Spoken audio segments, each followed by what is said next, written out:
This guy, he works all over New York. One of the hardest working comics that I've seen. He's got like half of the town coming to see him here tonight. I want you to give it up for my friend, Bobby B.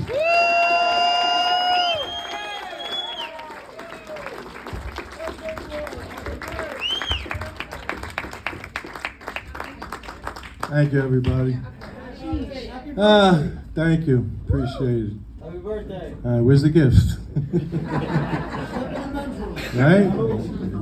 You know, I was going to come up here and do a clean set tonight, but being that it's my birthday, you know what? Fuck that. I'm going to do what I want, right?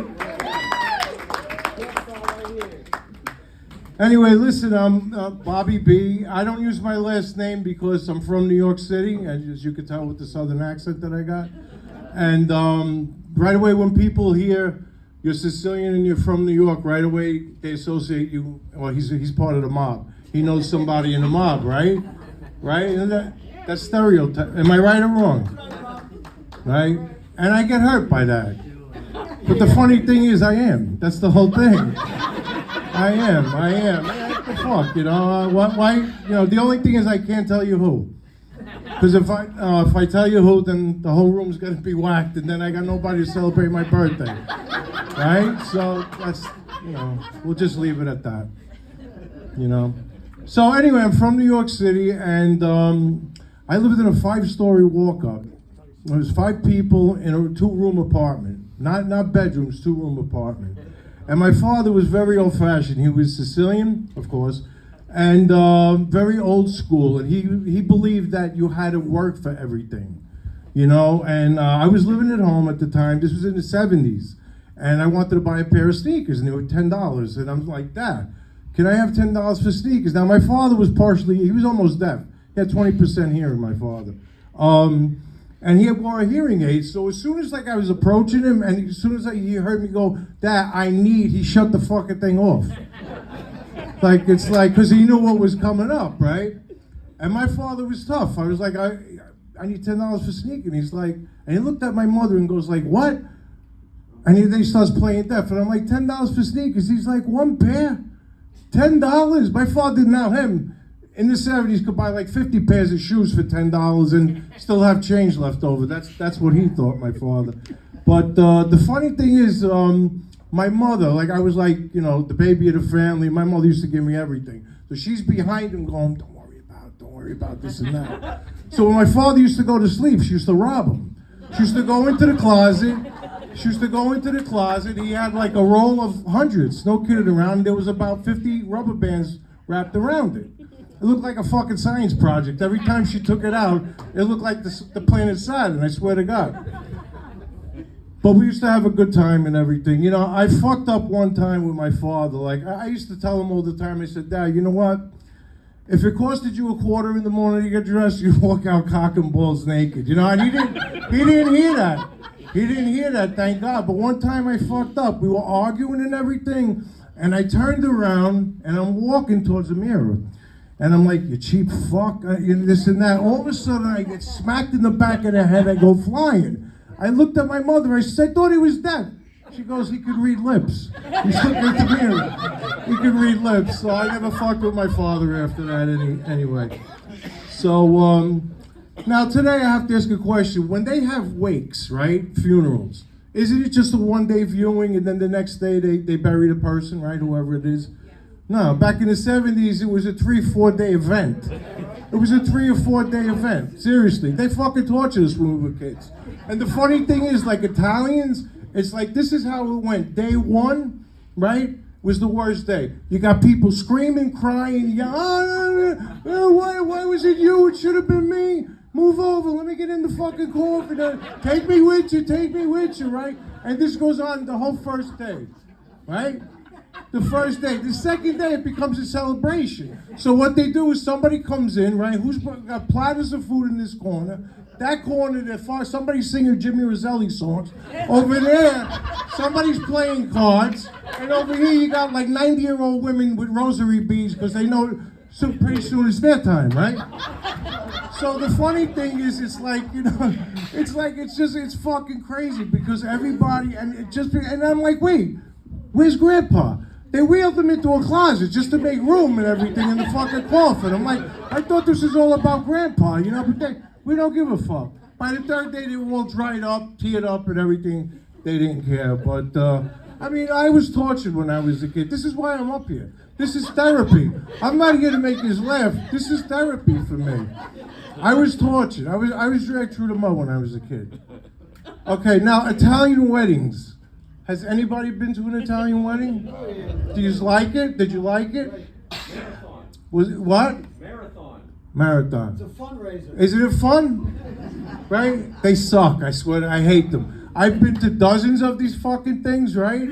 And you got, listen to me good, you got 300 Italians in one room, under one ceiling, that hate the fuck out of each other. They hate each other, that they wish death and everything, right?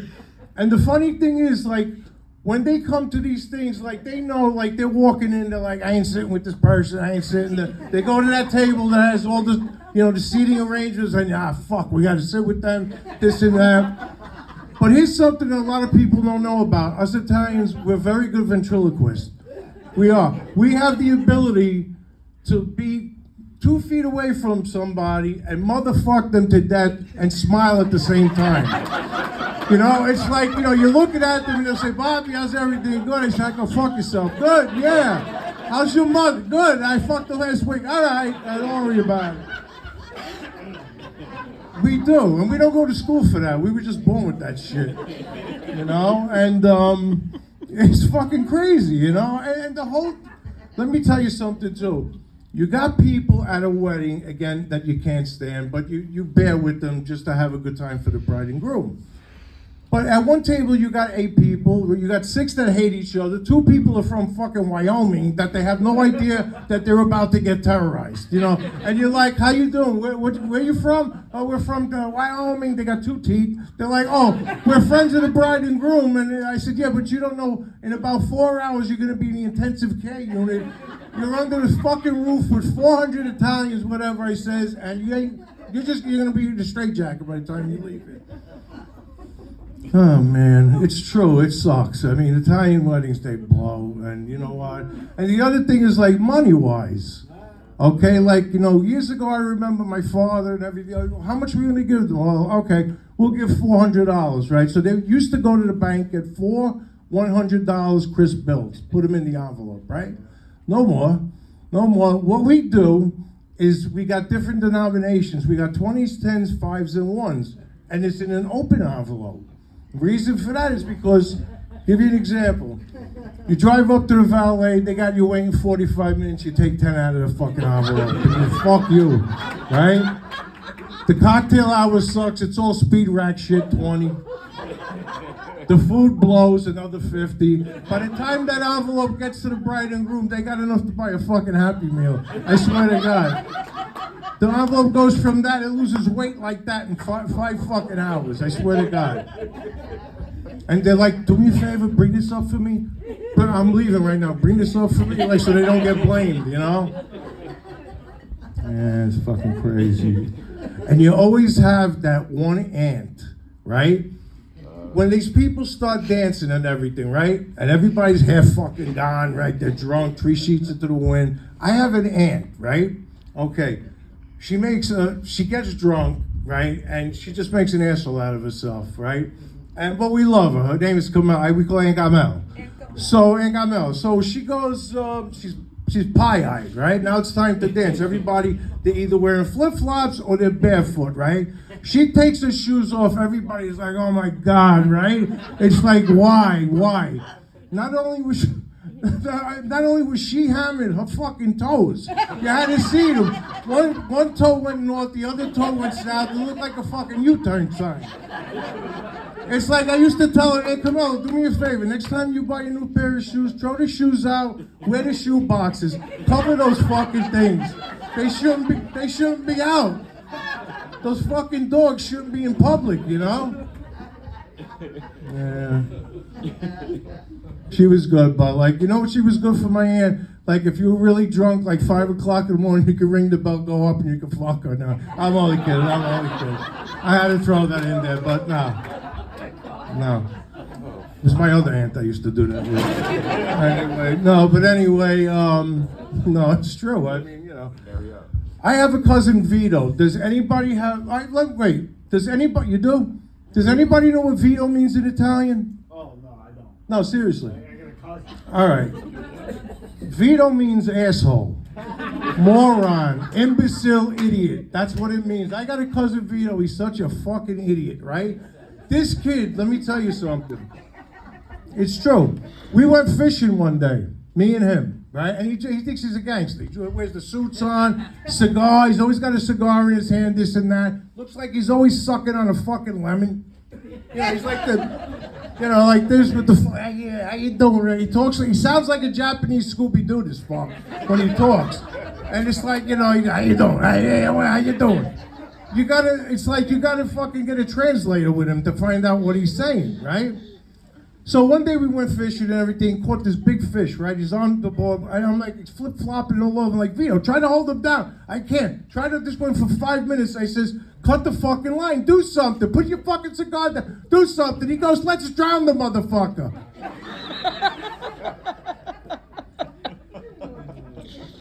I put my arm around him. I said, Vito, we gotta talk. Listen, you can't drown fish. It's never been done. You're a fucking idiot. And that's that. Oh man, but he's all right. Are there any single women here? No? Okay. All right, well, Vito's single. You want his phone number? He's not bad, really. He's not bad. You fucking jerk off. All right. Another question. Anybody that's gone over somebody's house that's Italian? Okay. All right. Doesn't the goodbyes last longer than the visit? Right? Like you'll visit for an hour and a half, it takes you 3 fucking hours to get from the kitchen to your car. Right? And here's the funny thing. We have living rooms. We have beautiful living rooms. White carpeting, furniture 50 years old with plastic on it, silverware that's never been used. But you can't go in them. You can't go in them. They're preserving. It's like the Italian Smithsonian. You can't go in these fucking things, right? I don't know why they're saving it for their grandchildren or whatever the fuck. But that's the truth. So everything's done in the kitchen, right? And these two families, they come together only because they haven't spoken in about 10 years. They haven't spoken in 10 years, these two families, for something stupid. Real stupid. It's like I said, there's shit that goes on, right? But we fight about everything, but we never talk about it. We just don't talk. We just don't talk. Fuck them. Like in other words, if somebody will be like, "What, Bobby? How you doing? Hey, your mother." That's what we do. Fuck you. That's how you talk when you're fucking fighting with somebody in your family, right? But the funny thing is, like, they finally come together and the tears start, right? And they're like, you know what? Since mom and pop died, it's never been the same. Look what we did to the kids. We used to go away all the time. We used to do holidays. We used to do this. I don't even know your phone number anymore. What the fuck happened? We used to go on vacation with each other. And this goes on for fucking 3 hours. And they're crying and hugging. They want to get to the fucking car. They can't. They're trying really so hard. And they're so genuine and so fucking sincere. And you really feel bad for these two families now. Like, I'm glad they're back together. You know what I'm saying? But as soon as that door closes and those people are in the car, this is what you hear. This is the father, ready? Oh, who the fuck invited them over? Who invited, what? You? I should give you a fucking slap. Don't ever invite these. Do you see what they brought us? We haven't spoken to these fucking people in 10 years. They bring us Entenmann's cake? What the fuck is that? They couldn't find an Italian fucking bakery? Cannolis Fuyadel, they bring us crumb cake? And you want us to talk to these fucking people? Fuck them. You know what? Take that number and throw the fucking thing out the window. Here's the people in the car, ready? They're hysterical laughing. What's so funny? What's so funny? Did you see that fucking house? What did they win that furniture in a raffle? Holy shit. What are they, gypsies? They got red fucking curtains and everything? What do they tell fortunes in that place? The daughter, did you see her? She's wearing false eyelashes. She looks like she's got spiders hanging off her eyes. She looks like a hooker. Oh my God, and you got the kid. How old is he? He's 8? He weighs 800 pounds, the fucking kid. What are they feeding him, fucking Volkswagens? Take that fucking number and throw it out the fucking window. Really? Really? Tired of this shit. Really, it's the truth. And they don't do it for another 10 years. They don't give a fuck. Fuck them. That's what happens. Are we going over Aunt Lucy's house? No, fuck her. I ain't going over there. Fuck. Why, you want to go there? You really want to go there? Aunt Camilla's there. She'll have her feet out again. We're going to look at those fucking things. Fuck that. Jesus Christ, man. She should start walking on her hands instead of her feet. They're so fucking ugly. But you know what? We're not bad people. We're really not. You know, I fuck around about Italians and everything. The other thing is what you all don't know is as I've been up here talking, you've been laughing, right? I got people in the parking lot, and they're taking care of all your cars and everything, and they're doing maintenance on all your fucking starters. And anybody thought they were getting up during my set to leave, you're gonna hear one thing. Boom! When you go to start the car, or you can get an Uber, it's up to you. But yeah, I told the guy in the back, I won't forget it, I just waved it off, don't worry about it. Yours will be good. Yours will be good. Well, before I leave, he had spoken about the commercial Lumi, and there are commercials that you hate, you know? I'm just gonna talk about this one commercial. Like, I don't sleep as it is, right? And I have the TV on all night. And I'm trying to fall asleep, and there's sometimes I'm just about to fall asleep, right? And you hear this. 1877 Cars for Kids, KAR. He said this motherfucker, what, you gotta sing the fucking song now? So I hate I said, this kid wants us to donate a car. I want to put him under the fucking car. You little fucking, he's gonna be a fucking homo anyway, the motherfucker. He's gonna be on Christopher Street in about 3 years anyway. Little fucking cocksucker, Cars for Kids. Go fuck yourself. Call my Aunt Camilla, she'll give it to you. The one with the toes? What? The one with the toes? The one with the toes? She don't have toes. No. She don't know, I told her, she got fingers. She walks on fingers. She's got hooves, the old fuck. She's got hooves in the tail, my aunt. You want to, I'll introduce you to if you want. All right? Where you guys from, by the way? Right here. Jersey? Really? Right here. Unfortunately. 10 minutes away. 10 minutes away. No. You took your father's car to get here? Huh? Because you look like you're 5. I mean, really. I don't even know what the fuck you're doing here, but it's okay. I'm only joking. But you look like a bunch of cool guys. You look like a couple of guys that I could see you like this in a nightclub, right? Tell me this ain't you guys, right? Here's you. You're like this, watch. That's where we're going next. I know you're going there next, watch. Here's you, right? You're walking. You see that fucking bitch? I'm gonna fucking nail her to the cross tonight. I'm gonna fuck her so hard, her mother's gonna feel it. Watch this, right? And you go over to her like this, and you're like, how you doing? And she slaps you in the fucking face so hard, and you're like, motherfucker, and everything. And then what happens is you go back to your boyfriend and you tell him, listen, now I gotta fuck you. I'm only kidding. Eat your pizza. Shut the fuck up. I'm only kidding. Anyway, guys, listen. I really appreciate everybody coming out. I love you guys. It's my birthday today. I'm 64. 64 years old, yeah.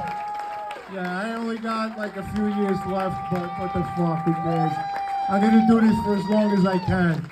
Anyway, thank you everybody for coming out. I love you. I'm Bobby B. Have a good night.